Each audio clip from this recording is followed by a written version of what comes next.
Assalamualaikum warahmatullahi wabarakatuh. Nama saya Hairil, saya peserta Latsar Angkatan 4 kelompok 3 dengan nomor daftar hadir 11. Saya akan menjawab beberapa pertanyaan dari agenda 3. Baiklah, kita langsung ke pertanyaan pertama. Itu jelaskan esensi penting dari manajemen aparatur sipil negara sesuai dengan Undang-Undang ASN dan apa implikasi esensi tersebut terhadap Anda sebagai pegawai ASN. Jadi, berdasarkan Undang-Undang Nomor 5 Tahun 2014, pegawai ASN berfungsi sebagai pelaksana kebijakan publik, pelayan publik, perekat, dan pemersatu bangsa. Sebagai pegawai ASN itu mempunyai tugas melaksanakan kebijakan publik yang dibuat oleh pejabat pembina kepegawaian sesuai dengan ketentuan peraturan perundang-undangan. Berikutnya memberikan pelayanan publik yang profesional dan berkualitas dan mempererat persatuan dan kesatuan negara kesatuan Republik Indonesia. Pegawai ASN berperan sebagai perencana, pelaksana, dan pengawas penyelenggaraan tugas umum pemerintahan dan pembangunan nasional melalui pelaksanaan kebijakan dan pelayanan publik yang profesional, bebas dari intervensi politik, serta bersih dari praktik korupsi, kolusi, dan nepotisme. Sedangkan untuk esensi tersebut terhadap saya sebagai pegawai ASN adalah sebagai pelaksana kebijakan publik. Kita masuk ke pertanyaan yang kedua. Pertanyaan kedua, jelaskan kedudukan dan peran dari aparatur sipil negara dan apa yang perlu dilakukan oleh Anda sebagai pegawai ASN. Jadi kedudukan ASN itu sebagai aparatur negara baik berada di pusat, daerah, dan luar negeri yang menjalankan kebijakan yang ditetapkan oleh pimpinan instansi pemerintah serta harus bebas dari pengaruh dan intervensi semua golongan dan partai politik. Kemudian untuk peran ASN yaitu sebagai perencana, pelaksana, dan pengawas penyelenggaraan tugas umum pemerintahan dan pembangunan nasional melalui pelaksanaan kebijakan dan pelayanan publik yang profesional, bebas dari politik, serta bersih dari praktik korupsi, kolusi, dan nepotisme.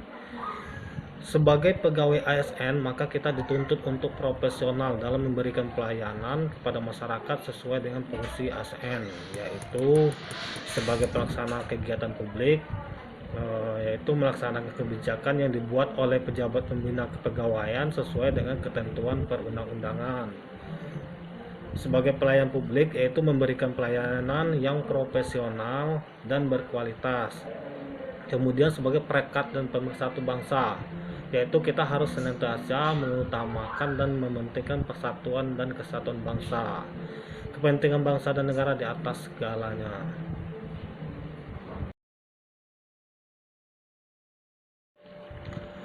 Untuk pertanyaan yang ketiga, itu jelaskan dengan singkat hak dan kewajiban ASN dan bagaimana Anda harus bersikap agar hak dan kewajiban tersebut seimbang. Untuk hak ASN itu dilindungi oleh hukum yaitu Undang-Undang Nomor 5 Tahun 2014 Pasal 21 dan Pasal 22. Adapun hak ASN yaitu yang pertama itu hak mendapatkan gaji dan tunjangan. Berdasarkan undang-undang, setiap ASN baik PNS maupun P3K sama-sama memiliki hak untuk memperoleh gaji dan tunjangan. Kemudian ada hak mengambil cuti. Selain memperoleh gaji dan tunjangan, baik PNS maupun P3K sama-sama memiliki hak untuk mengambil cuti atau hari libur. Kemudian hak memperoleh pengembangan kompetensi. PNS maupun P3K juga sama-sama memiliki hak untuk memperoleh kesempatan pengembangan kompetensi untuk mencapai sebuah tujuan. Adapun tujuannya yakni untuk mendukung serta memutakhirkan kemampuan maupun keterampilan dari para ASN untuk kelancaran saat bertugas. Kemudian ada hak memperoleh fasilitas. Hak lainnya yang patut diperoleh bagi para ASN baik itu PNS maupun P3K yaitu memperoleh fasilitas perlindungan.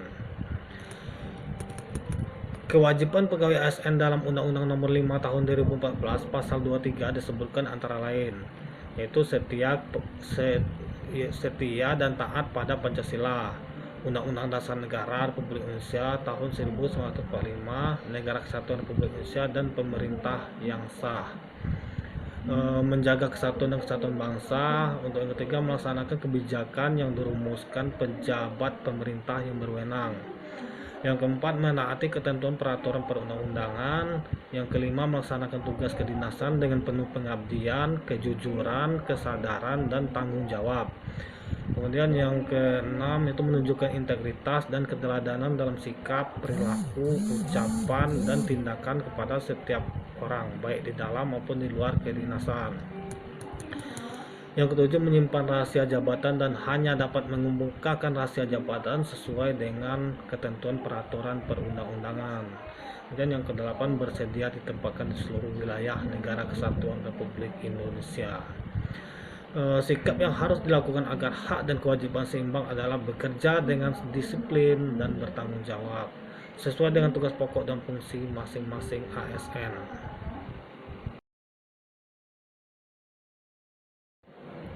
Untuk pertanyaan yang keempat, yaitu jelaskan kode etik dan kode perilaku ASN dan bagaimana Anda dapat melaksanakan kode etik dan kode perilaku tersebut.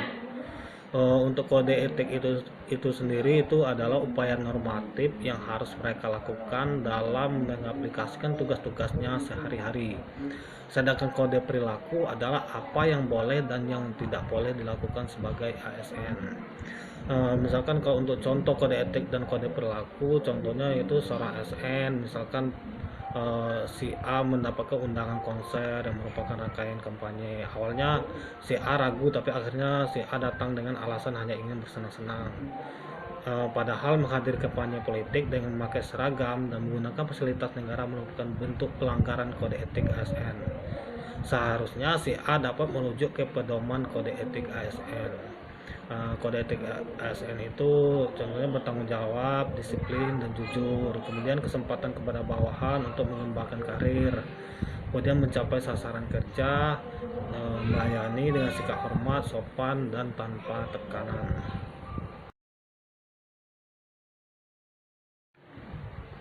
Kemudian saya akan menjawab pertanyaan dari tugas yang kedua. Untuk pertanyaan pertamanya yaitu jelaskan makna dan keuntungan penerapan sistem merit. Untuk makna sistem merit itu sendiri yaitu kebijakan dan manajemen ASN yang berdasarkan pada kualifikasi, kompetensi, dan kinerja yang diberlakukan secara adil dan wajar dengan tanpa diskriminasi. Untuk tujuan penerapan sistem merit adalah untuk memastikan jabatan di birokrasi pemerintah diduduki oleh orang-orang yang profesional dalam arti kompeten dan melaksanakan tugas berdasarkan nilai dasar, kode etik, dan kode perilaku ASN. Untuk guna mendorong terwujudnya tujuan tersebut, KASN selaku lembaga yang diberi wewenang mengawasi pelaksanaan sistem merit yaitu melakukan pemetaan guna mengetahui sejauh mana sistem merit telah diterapkan di masing-masing instansi pemerintah. Informasi tersebut digunakan untuk pembuatan kebijakan dan pembinaan. Untuk keuntungan penerapan sistem merit yaitu perekrutan ASN yang profesional dan berintegritas serta menempatkan mereka pada jabatan-jabatan birokrasi pemerintah sesuai kompetensinya. Itu untuk keuntungan keduanya yaitu dapat mempertahankan ASN melalui pemberian kompensasi yang adil dan layak. Keuntungan ketiganya yaitu pengembangan kemampuan ASN melalui bimbingan dan diklat. Keempatnya yaitu perlindungan karir ASN dan politisasi dan kebijakan yang bertentangan dengan prinsip merit, nepotisme, atau primordialisme.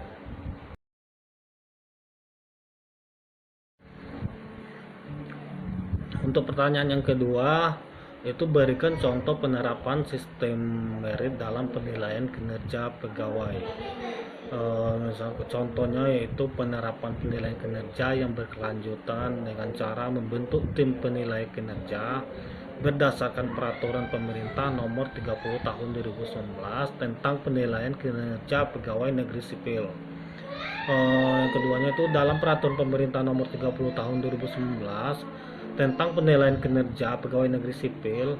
Penilaian kinerja PNS bertujuan untuk menjamin objektivitas pembinaan PNS yang didasarkan pada sistem prestasi dan sistem karir. Penilaian dilakukan berdasarkan perencanaan kinerja pada tingkat individu dan tingkat unit atau organisasi dengan memperhatikan target, capaian, hasil, dan manfaat yang dicapai serta perilaku PNS.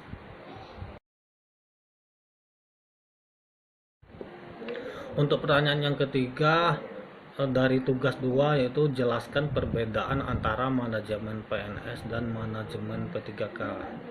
Untuk manajemen PNS dan P3K mengatur dan menjelaskan tentang kedudukan, peran, hak, dan kewajiban dan kode etik PNS dan P3K. Kedudukan PNS dan P3K atau pegawai ASN berkedudukan sebagai unsur aparatur negara yang menjalankan kebijakan yang ditetapkan oleh pemimpin instansi pemerintah serta harus bebas dari pengaruh dan intervensi semua golongan dan partai politik. Untuk peran PNS dan P3K itu perencanaan, pelaksanaan, dan pengawas penyelenggara tugas umum pemerintahan dan pembangunan nasional melalui pelaksanaan kebijakan dan pelayanan publik yang profesional, bebas dan intervensi politik, serta bersih dan praktik korupsi, kolusi, dan nepotisme.